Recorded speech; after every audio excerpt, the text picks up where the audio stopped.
আসসালামু আলাইকুম। রূপা রান্নাঘরে সবাইকে জানাই স্বাগত। আপনারা সবাই কেমন আছেন? আলহামদুলিল্লাহ আমি খুব ভালো আছি। হাজির হয়ে গেলাম আবারও একটা রেসিপি নিয়ে। আশা করছি আপনাদের খুব ভালো লাগবে। প্রথম থেকে শেষ পর্যন্ত দেখবেন প্লিজ। এখানে আমি নিয়েছি সিম তো এখন 12 মাসই পাওয়া যাচ্ছে। এখানে আমি সিমের শিরাগুলোকে পরিষ্কার করে নিয়েছি, সিটটাকে ফেলে দিয়েছি, ধুয়ে ভালো করে জলে পরিষ্কার করে নিয়েছি। সিটটাকে ফেলে দিতে হবে, না হলে মুখে লাগবে। এবারে হাঁড়ির মধ্যে দিয়েছি জলটা ফুটছে, ফুটন্ত জলের মধ্যে আমি সিমগুলোকে দিয়ে দিচ্ছি।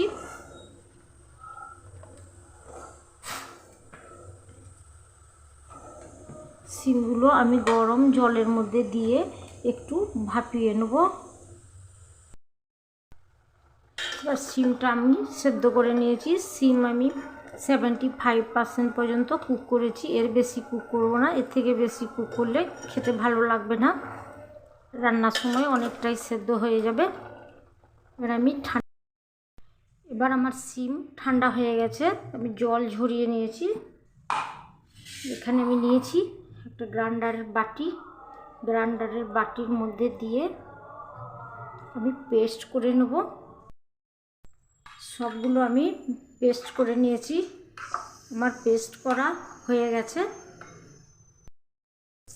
এখানে আমি একটা রুই মাছের পিস নিয়েছি, রুই মাছটা ভেজে নিচ্ছি। আপনারা যে কোনো মাছই দিতে পারেন, আমি এখানে এই রুই মাছটাই ব্যবহার করছি। মাছ ভাজা হয়ে গেছে, এবার মাছ ঠান্ডা করে কাটা বেছে নেব। এবার কড়াইয়ের মধ্যে আমি তেল দিয়েছি, সর্ষের তেল দিয়েছি। তেলটা গরম হয়ে গেছে, দিয়ে দিচ্ছি কালো জিরে, কয়েক দানা কালো জিরে দিচ্ছি। কালো জিরে ফ্লেভারটা খুব ভালো লাগবে, আর যারা পছন্দ করবেন না বাদ দিয়ে দেবেন। এখানে আমি দিয়ে দিচ্ছি পেঁয়াজ। আমি এখানে একটা বড় পেঁয়াজ কুচিয়ে নিয়েছি, পেঁয়াজটা দিয়ে দিচ্ছি। এখানে আমি নিয়েছি আদাকে লম্বা লম্বা করে কেটে নিয়েছি। আদা ভাজা যখন মুখে পড়বে খেতে খুবই ভালো লাগবে, টেস্ট লাগবে, এটা আলাদাই স্বাদ এনে দেবে। এখানে আমি রসুন তো কুচিয়ে নিয়েছি, দিয়ে দিচ্ছি ঝালের জন্য কাঁচা লঙ্কা। ঝালটা যে যেরকম খাবেন সেরকমই দিবেন। এই সমস্ত উপকরণগুলো আমি লাল করে ভেজে নেব। আমার সব উপকরণগুলো লাল করে ভাজা হয়ে গেছে।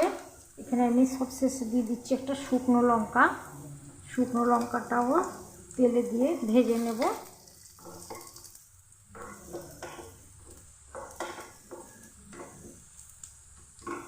এখানে আমি দিয়ে দিচ্ছি কালারের জন্য সামান্য চিমটি হলুদ। এবার দিয়ে দিচ্ছি সিম বাটা।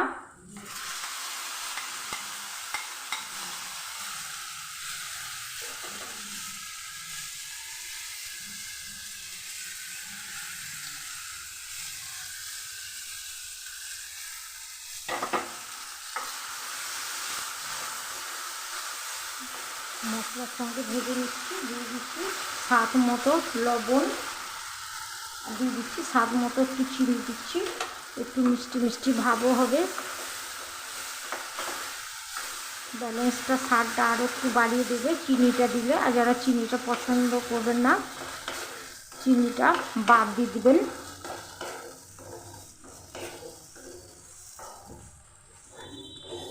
এভাবে আমি 2 মিনিট জাল করে নেব। সিম ভর্তা রেডি হয়ে গেছে। এবার আমি একটা প্লেটের মধ্যে তুলে নিচ্ছি, একটু অর্ধেকটা তুলে নেব। যারা নিরামিষ বন্ধু, যারা ভর্তা খাবেন তারা এভাবে একটা নিরামিষের ডিশ তৈরি। ওপরে ছড়িয়ে দিচ্ছি ধনেপাতা কুচি। নিরামিষ ভর্তা একদম রেডি। আর যারা আমিষ খাবেন তাদের জন্য আমি এখানে যে মাছটা ভেজে রেখেছি মাছটা দিয়ে দিচ্ছি ভর্তার মধ্যে। এবার সিমের সঙ্গে খুব ভালো করে 2 মিনিট এভাবে ভেজে নিচ্ছি। 2 রকম করেই আপনারা খেতে পারেন, যার যেটা ইচ্ছে সেটাই করে নেবেন। আমার আমিষ ভর্তা আমার একদম রেডি। উপর থেকে ছড়িয়ে দিচ্ছি, ধনে পাতা কুচি দিয়ে দিচ্ছি।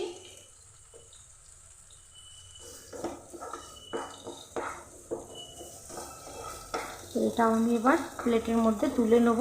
দেখুন বন্ধুরা কত সুন্দর হয়ে যাচ্ছে, কড়াই থেকে উঠে যাচ্ছে ভর্তাটা। যখন কড়াই থেকে উঠে চলে আসবে তখন ভর্তাটা খুব ভালো হবে, জল জল হবে না, একদম টাইট ভর্তা যেমন ভর্তা হয়। আর আমি প্লেটের মধ্যে তুলে নেব। বন্ধুরা 2 ধরনেরই ভর্তা আমার রেডি, আমিষ নিরামিষ কোনটা আপনাদের পছন্দ সেটাই ট্রাই করুন। এভাবে যদি শিম ভর্তা করে খান দেখবেন বারবার খেতে ইচ্ছে করবে। আজকে আমার শিমের রেসিপিটা যদি ভালো লেগে থাকে লাইক শেয়ার আর সাবস্ক্রাইব করে আমার পাশে থাকার অনুরোধ রইল। অবশ্যই একবার গরম ভাতে এইভাবে আমিষ আর নিরামিষের ভর্তা শিম ভর্তা করে খান, দেখুন এর মজাই একটা আলাদাই একটা স্বাদ মুখে জিভে ফিরে পাবেন। তাহলে আজকের মতো আসি, আবার দেখা হবে নতুন একটা রেসিপি নিয়ে। আল্লাহ হাফেজ।